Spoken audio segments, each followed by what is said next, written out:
अरे, जेवता जेवता एवढा आवाज का करतोस? आणि इतका मोबाईल का बरं पाहतोस? तर दिवसभर आपण आपल्या मुलांना ते कुठे चुकतात यांची जाणीव करून देत असतो आणि त्याच्यामुळे त्या गोष्टींचा त्यांच्या मनावर परिणाम होत असतो. पण दिवसभरात आपली मुलं इतरही छान छान काम करतात. तर त्या छान गोष्टींकडे आपलं लक्ष जाण्याऐवजी ते जे चुकीचं काम करतात त्याच्याकडे आपला फोकस जास्त जातो. तर एखादी गोष्ट आपल्या मुलांना चांगल्या प्रकारे पटवायची असेल तर आपल्या जी बोलण्याची टोनिंग आहे ती पण आपण बदलवायला पाहिजे.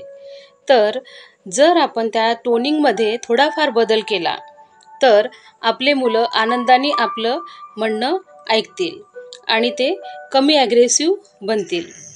तर आपण आपल्या मुलांच्या पॉझिटिव्ह गोष्टींकडेच फोकस केलं पाहिजे आणि त्याच्यासाठीच त्यांना प्रोत्साहन दिलं पाहिजे. म्हणजे होईल काय, की त्यांच्याही मनाला चांगलं वाटेल आणि पेरेंट्स अँड मुलं हे रिलेशन पण खूप छान राहायला मदत होईल.